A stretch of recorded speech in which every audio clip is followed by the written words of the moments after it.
Hello, for today's video I've chosen a game between two of the most legendary players in Japan, especially in the modern era. It's a game between Cho Chikun and Takemiya Masaki. I guess these players they don't need any further introduction, but just in case I put up the Wikipedia links in the description. We have Cho Chikun who won over 70 titles in Japan, so he's probably still holding the record of the most titles in Japan professional tournaments, and his style is extremely territory oriented, as we will see in this game. And Takemiya Masaki, who's the Cosmic Star player, and playing white in this game, he managed to grab the center as usual. It was a bit harder than when he plays black, but still he keeps his style dominating the game, so that's quite impressive. This is a Judan title match game played 30 years ago, so we will see the Josekis are totally different than what it's played today. So without further ado, let's get into the game. So black is taking the top right corner with a Komoku, not a Hoshi or a Sansan. White goes for a star point. Black is playing another facing Komoku. I think this used to be one of the most common Fuseki patterns played by Cho Chikun, both as black and white back in the day. So white is going for 2 star points Hoshi. Well, when playing the fourth line, it's obvious that white is already thinking about stepping up into the center. These are the center influence oriented plays usually, both as black and white. Now black simply grabs a corner. He takes a Shimari, a corner enclosure. Well, the corner enclosure is facing the outside, so normally black is going for a Shimari, for an extension from the Shimari at R10, but black can also get another corner enclosure in the top left. So even if it's urgent for white to play a move like Q10 or R10 in order to remove black's ideal extension, it's a higher priority to attack the top left corner because white wants to prevent the second Shimari forming. So white plays a Kakari in this case. Well, nowadays the low Kakari would be more popular, but back in the day the high approach was the most common play in order to prevent the corner enclosure. So black attaches. This is a very common Joseki. This is still played a lot nowadays because locally black is taking secure points in the corner, about 15, and white is going for an outside formation, but it's not clear that white is going to build 15 points on the outside, so this is considered slightly favorable for black. Now most of the time white would play on the third line, especially in this case where black already has a stone on the third line in the top, but this is Takemiya's style, so he already wants to set up the moyo, so that's why he's playing on high positions. Well, it's gonna be tougher, but we will see. He can still manage. So now black attacks coming from his Shimari on the right side. Well, he could also play only the middle side extension. This would be probably Lee Chang-ho style, very calm, taking the big spots, but attacking the corner, it's actually a good Fuseki point. Now in a position like this, the AI would probably go for a pincer all the way to Q10 to prevent black side DL extension on the right side, but also defending the corner 03, 04 are very proper moves.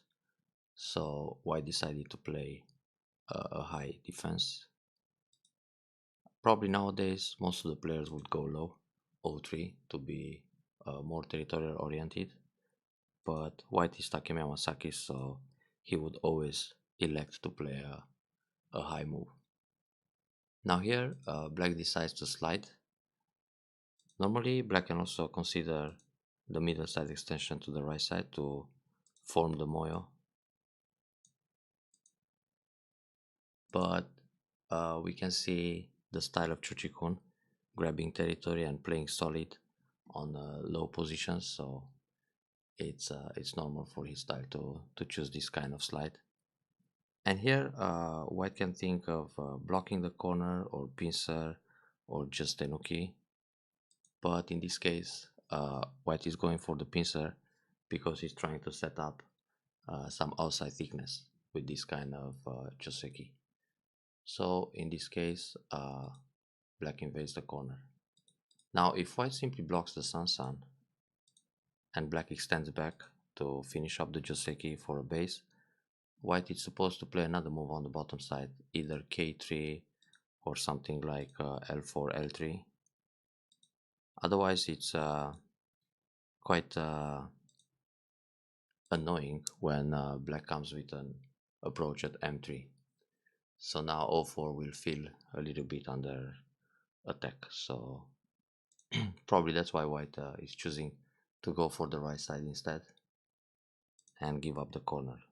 So now the sequence that follows, it's pretty much forced, and this also involves the ladder, and the ladder works for now. uh, Probably AI would go push and hane instead of cutting, but this cut here it's actually quite normal. We can see it in all the joseki books because black grabs the corner but creates a margin on the outside, planting a stone in the middle. Even that right now white can play the ladder, and usually white chooses the joseki when he's got the ladder. Otherwise white has to stand up here, and in this case black's q7 leaves more aji in the middle, so black can play some approach on the right side, forcing white add another move which gains some profit on the right. So what happens here, at this stage black is thinking of a ladder breaker in the top, so the move he played in the game, it's an attach on top of k16. So now black can escape with q7. If black plays a and white defends with b here in the top, this exchange is not going to affect the ladder. So when black comes out, the ladder still works for white.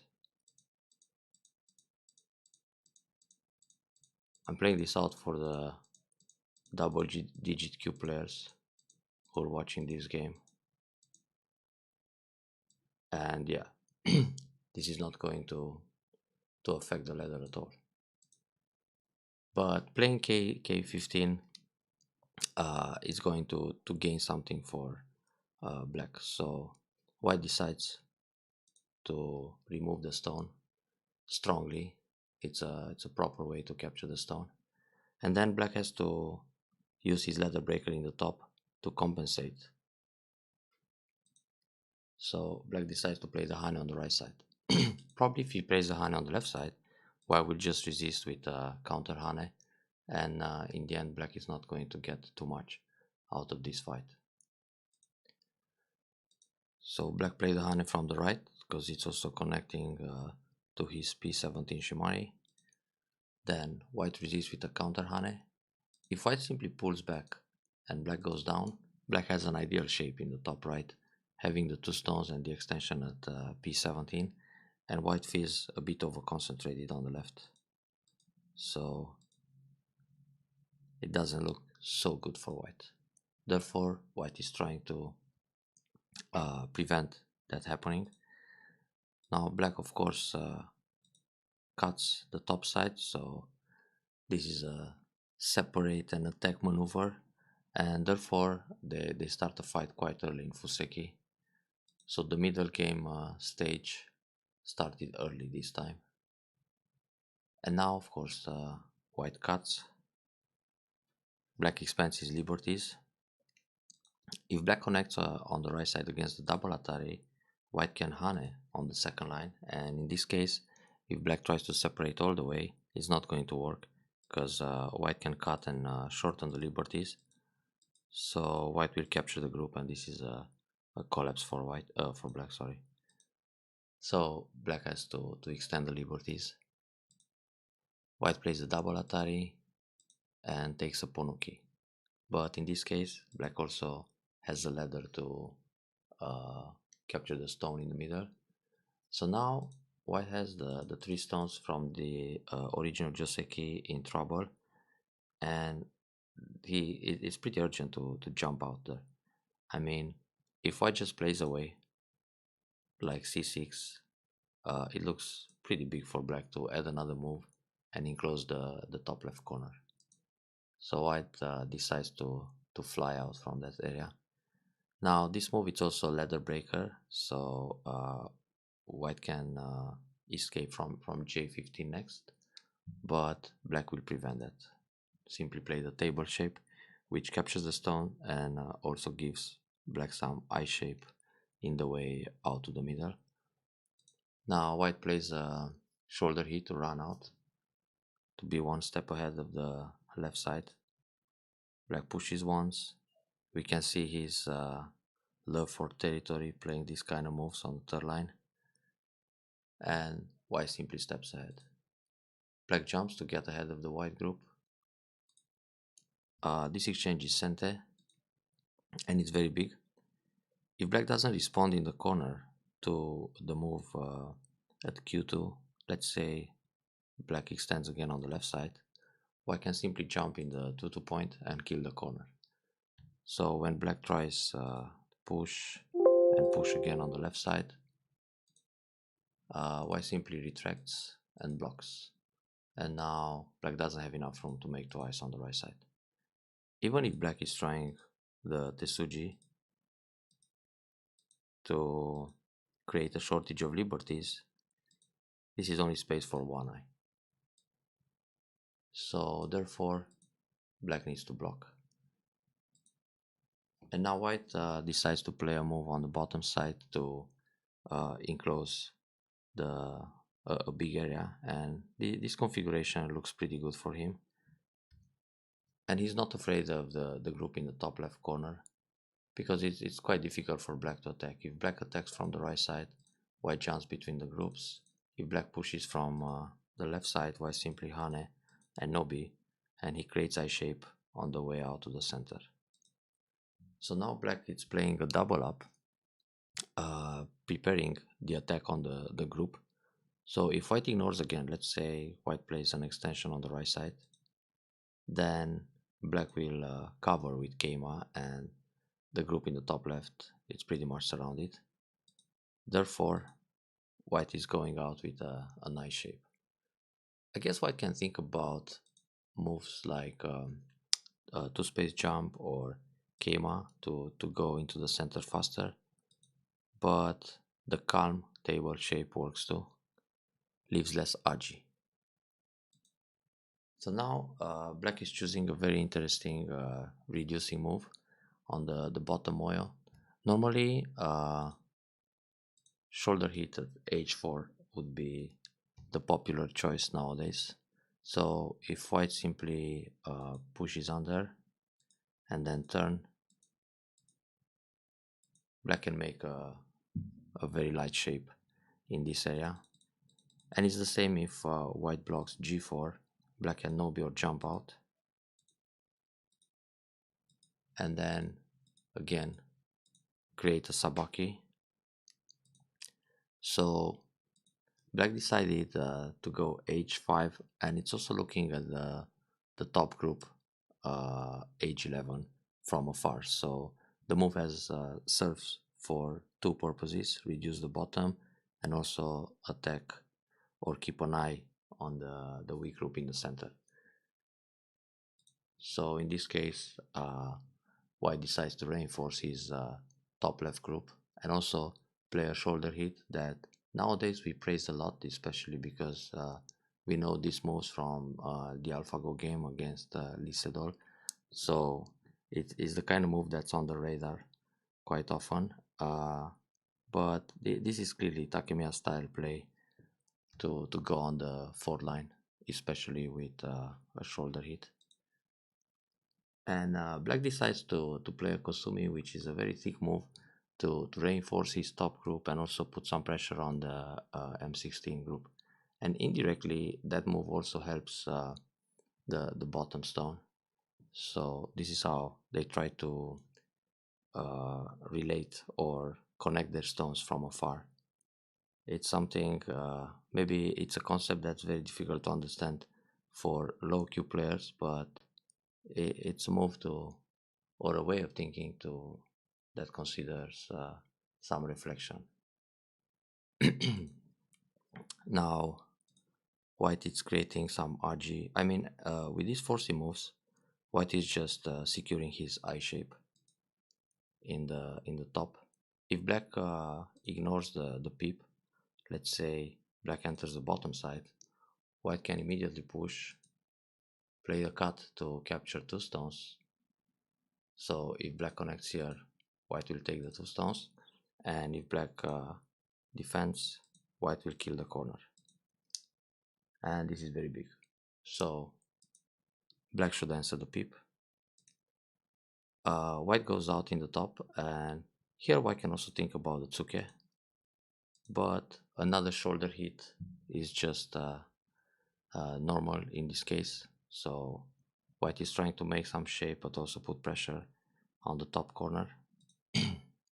Now black decides to attach on the bottom, and in the commentary I've seen Cho Chikun, actually Kato Masao was suggesting that black should split at A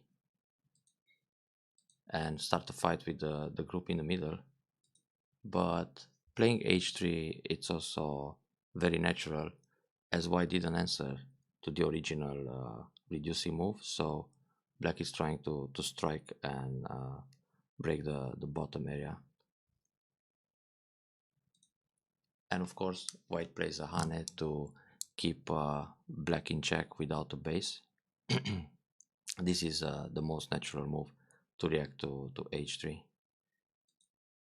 And here black surprisingly play tiger mouth, but normally he was supposed to go nobi, because in this case the key point is g4, and then black can set up a nice lie shape inside white's moyo. This can be cut if white pushes and tries to cut. The ladder works for black. So black is all connected. Well, therefore, when black plays g4 to make some eye shape, white immediately plays the counter atari, and the fight will get into a trade. If black connects here, this is too heavy, and now white pulls back. So white is going to build territory while attacking, and black is not very happy with his shape in the middle. So black has to go for a trade with counter atari and atari again. So in this kind of situation, white is building a big bottom area, and black's shape on the outside is still rather thin. Now, I know most of the players in this position would like to play a double hanging connection, which is also called the trumpet formation. But in this case, it would end up heavy because white can peep from the middle and then from the left side. So this is the infamous B2 bomber shape, which is extremely heavy. And then white extends in the corner to keep some pressure on the heavy group. Then when black goes out, white is just building while attacking. So this would be a little bit painful for black. That's why he's choosing a way to set up a sabaki or a light formation in a few moves. So with this attach, if white cuts, black will sacrifice a stone and then go for the corner. And this trade is not so bad for black, as he can build lots of points in the corner to survive. So white will block the corner and keep the pressure on the entire group. Now when black plays a tiger mouth here, he already makes some nice eye shape, but white simply stays ahead and builds his territory on the left side. And we can see here the connection, the hanging connection this time gives a lot of eye shape for black's group, so his Sabaki was successful. But even so, this fight came to an end for a while. Luckily, white is satisfied with his bottom area, so nothing to complain here. Now, black felt good on his territory balance at this stage, so playing these two moves on the left side shows the state of mind he had during the game, thinking that his position is favorable, especially that he's got three solid corners and all the groups are settled for now, so no wonder. Going down here is very big because if white plays Atari, then black has only one eye in the center, so he has to run. That's a proper move. Now we see another special move played by Takemiya, which is a signature of his playing style. This kind of fourth line move. It's an extension from the right side and also indirectly helping his top left group. So it's an interesting move to think about. Now black defends the top and slides to grab more territory. And that's also Cho Chikun style. Now another shoulder hit. So this game is full of shoulder hits. And this is a move to enclose the center, but in the meantime, try to keep some pressure on the top group. So it's an active way for white to build while attacking. And black turns to get more territory and try to threaten white's eye shape. So white cuts to stay safe. Then black grabs more territory from the right side, getting into the center, but in the same time, black stays connected with his top right corner. Now, white plays this kind of okema to surround the top group, and this move is again a move that serves for two purposes. One is to enclose a large center, and of course, in the same time, keep the pressure on the weak group. It's another move to praise from this particular game of Takemiya. So black decided to play a Keima because if he gets into the middle, like Hane here, which is quite urgent, he has a problem with the top group when white takes away the base. So now it's difficult to make the second eye in that area. So playing M18, black is trying to defend indirectly or get an exchange before he makes the second eye in the top. And white just grabbed the last big point, and after he enclosed the center like this, he's slightly ahead and favorable to win this game. Probably only by 5-10 points, but it's enough. Back in the 90s, they used to play with Komi 5.5 points. And that 1 point can make a difference. So at this stage of the game, Cho Chikun already entered Byoyomi, and Takemiya still had like 2 hours left on the clock, and that also can affect the outcome of the game. But Cho Chikun was very famous to spend most of his time during Fuseki and middle game, and then play like the second half of the game in Byoyomi. Even when he was playing title matches with 8 or 9 hours of time thinking, oftentimes he would spend his entire main time during the first 50-60 moves of the game, and then complete the rest of the game in Byoyomi, which is quite impressive because he won many of those games by a very small margin, by half a point or 1.5 points. So this really requires a lot of accurate reading and estimating skills. And Cho is really great in this kind of field. So now black played a move that he regretted later on because white got an exchange for free. He was thinking that playing a move like J19 would be slightly better because he can connect either on the left or on the bottom. This creates Miai, so when white captures the stone on the right side, black can just Hane and connect under in the top. And if white goes down to separate the connection to the top left corner, black can simply link under to the top. And now white needs another move to secure his group. So playing this move was actually helping white, because black still needs to protect his top left. And now white got this exchange in the center, then leaves with the group in the top. Now black has to protect his top left area, and because of this exchange in the middle, where white played p13 in center, now white can go down and separate the mark stone, and this is very big. So in this area, black encountered the loss. Even if black managed to connect in the top left and grab the few points there, uh, it's bigger what white managed to get in the center. So from this stage, uh, white is slightly ahead, and it's a bit too late for Cho to turn this game around. And now we see a few small endgame moves,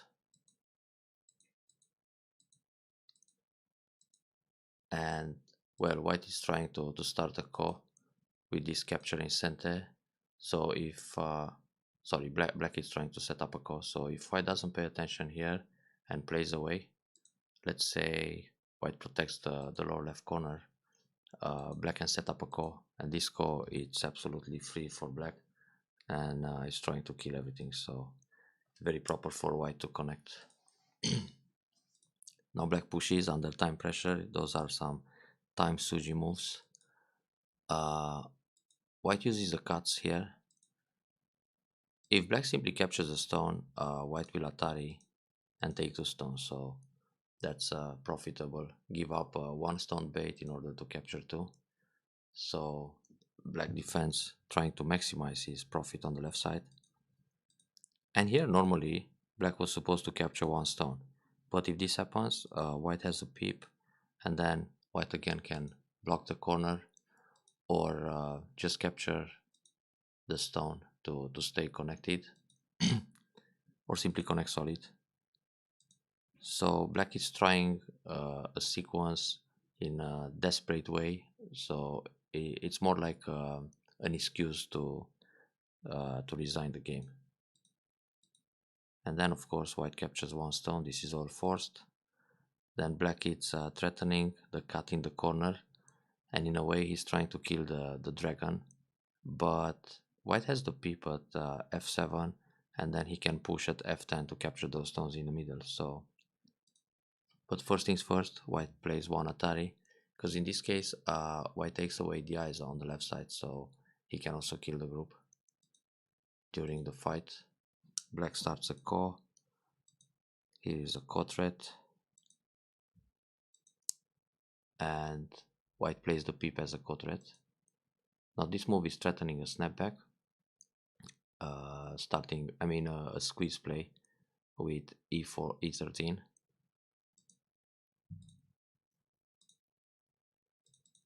So in this case, if white just captures a ko, black has the squeeze. So when white captures one stone, black can capture four. This is the snapback I was thinking about, but white has to capture here. So black will Atari, connect. Now black kills those stones in the middle while fighting the ko, and then come back and capture the ko. This wouldn't be great for white, because right now white can die with all his groups on the left side and the middle. So yeah, white has to answer, then capture, and here white gets rid of the agi of the squeeze. So black takes back the ko, white pulls back, and black captures. But this is probably more a move to accept the defeat. Well, if black connects the center, white will take, and then white probably ignores any ko threat and takes again. So black ran out of threats, it seems like, so that's why he had to eliminate the ko. But now when white cuts in the middle, white has more liberties to fight the semi between his group and the black group. So Black plays this exchange, and now when white turns, black just resigned. And this was the first game of the Judan title. And after a few more fierce fights, Takemiya managed to win the title with 3 wins against 2 losses. So when white turns in the center, if black cuts to continue the semi, it doesn't work because white can push and capture the 5 stones in the middle to stay connected. So he doesn't even need the ko.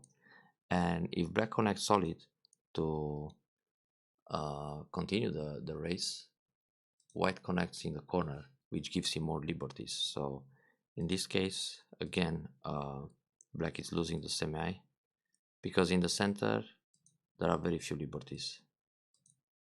So this will be the way for white to win the race without even taking the ko. So he can disregard this ko and still win the capture race.